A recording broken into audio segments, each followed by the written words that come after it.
நேரமில்லை. Hello brother, hello sister, ரொம்ப பிஸியா இருக்கிய ஒன்னதான் மிஸ்டர். முக்கியமான விஷயம் உங்க மனசுல விதைக்கணும். அதுக்கு நீங்க கொஞ்சம் நேரத்தை ஒதுக்கணும். என்ன ஸ்பீடு, என்ன ஸ்பீடு, பரபரப்பா இருக்கு கிறிஸ்தவ வீடு. வேத வாசிப்பு வேண்டுதல் கூட ஸ்பீடு. இது ரொம்ப பேடு பேடு.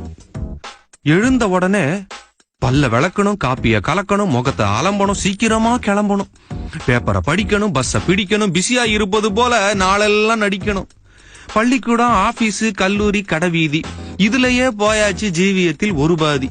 இருப்பதோ கொஞ்ச நேரம் மிச்ச மீதி, அதையும் பறிச்சுக்குது டிவில தலைப்பு சேதி. வாரத்துல ஒரு நாள் லீவு கிடைக்குது, அதுலயும் என்ஜாய் பண்ணத்தான் மனசு துடிக்குது. வெட்டியா பேசுற, ஊரை நல்லா சுத்துற, வேலை இல்லாத பயலுகளோட தெருவுல போய் நிக்கிற, மணிக்கணக்கா விளையாடி வேக்குற, இல்லனா முழுக்க முழுக்க டிவிய பாக்குற, பொழுதுபோக ஃப்ரெண்ட்ஸ போன் பண்ணி சேர்க்கிற, இல்லனா சும்மா உட்காந்து சோஃபாவை தேய்க்கிற.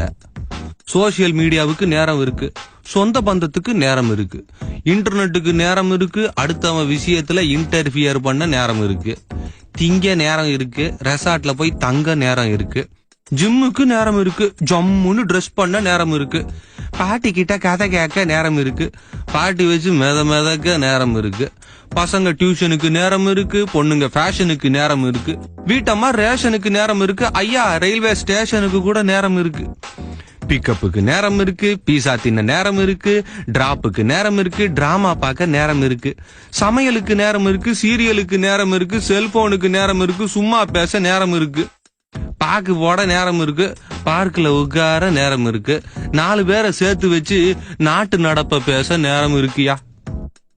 வாலிபர் ரொமான்ஸுக்கு நேரம் இருக்கு, ரிலாக்ஸுக்கு நேரம் இருக்கு, ரோமியோ மாதிரி ட்ரெஸ் பண்ணிக்கிட்டு ரோட்ல சுத்த நேரம் இருக்கு, கல்யாணத்துக்கு நேரம் இருக்கு, கருமாதிக்கும் நேரம் இருக்கு, எல்லாத்துக்கும் நேரம் இருக்கு, என்னத்துக்கெல்லாமோ நேரம் இருக்கு.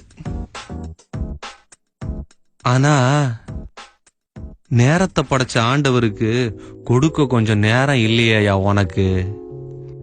நேரத்துக்கு முன்னாலேயே உன்னை நினைச்சாரு, நேரத்துல சரியா உன்னை படைச்சாரு, உனக்காக தானே ஏன் மரிச்சாரு, சிலுவையில கைய விரிச்சாரு.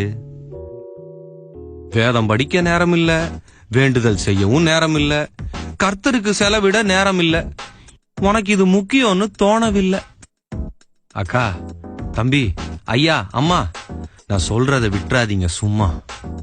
அன்றாடம் கர்த்தரை தேடணும், அதிகாலையில அவரை நாடணும், இரவும் பகலும் வேத தியானம், இதுதான் என் உண்மையான ஞானம். நேரம் எடுத்து ஜெபிக்கணும், நேரம் எடுத்து துதிக்கணும், காலமெல்லாம் காக்கிறவரை கொஞ்சமாவது மதிக்கணும். இந்த லேப்டாப், டிவி, மொபைலு, மண்ணாங்கட்டி, இது எல்லாத்தையும் முதல்ல ஒழிச்சு ஓரங்கட்டி நிம்மதியா ஒரு இடத்துல ஆண்டவரோட அமர்ந்துரு. நித்தியமில்லாத இந்த உலகத்தை கொஞ்ச நேரம் மறந்துரு. உன் காணிக்கைக்காக அவர் காத்திருக்கல, ஏன்னா வெள்ளியும் பொண்ணும் அவரோடது. உன் சொத்து பத்துக்காக அவர் காத்திருக்கல, ஏன்னா வானமும் பூமியும் அவரை பாடுது. அவர் கேட்பது உன்னோட நேரத்தை, இதுல காட்டு உன் பக்தி வீரத்தை. அவர் ஏங்குவது உன்னோட உறவுக்காக. இதெல்லாம் எதுக்கு தெரியுமா? கிறிஸ்தவ துறவுக்காக. ஏய், என்னவோ ஓடிக்கிட்டே இருக்க, எதையோ தேடிக்கிட்டே இருக்க. எங்கய்யா ஓடுற? என்னத்தை தான் நீ தேடுற? முதல்ல உன் ஓட்டத்தை நிறுத்து, உலகத்து மேல நாட்டத்தை நிறுத்து, மற்ற எல்லாத்தையும் மறுத்து அந்த மேசியாவோட தொடங்கு போக்கு வரத்து. நீ கூப்பிட்டா மட்டும் அவர் உடனே வரணும், நீ கேட்டதெல்லாம் வாங்கி தரணும். ஆனா அவர் கூப்பிட்டா உனக்கு வேலை இருக்கு. அட கிறுக்கு கிறுக்கு, நினைச்சு பாரு. அவர் செய்த நன்மைகள், காட்டிய தயவு, அருளின ஆசீர்வாதம், நீக்கிய கொடிய வாதம். நிந்தைய போக்கி விட்டாரு, சிந்தைய மாற்றி விட்டாரு, உடுத்த உடை போட்டு விட்டாரு, உண்ண உணவு ஊட்டி விட்டாரு, இரவில் உறக்கத்தை அனுப்பி விட்டாரு, காலையில உன்னை எழுப்பி விட்டாரு, மணிக்கணக்கா உன்னை பாத்துக்கிட்டு இருக்காரு. நீ மணிய பாத்துக்கிட்டு இருக்கியா? உன்னை காக்கிறவரை நீ காக்க வைக்காத, கரை சேர்க்கிறவரை நீ ஏக்க வைக்காத. பாரத்தை நீக்கிறாரியா அவரு, உன் நேரத்தை கொடுத்தா என்ன தவறு? பிஸியா இருந்ததெல்லாம் போதும்யா, பரமன உண்மையா தேடியா. ஓடிக்கிட்டே அவரை அறிய முடியாதுயா. அமர்ந்திருந்து அவரே தேவன் என்று அறிஞ்சிக்கையா அறிஞ்சிக்கையா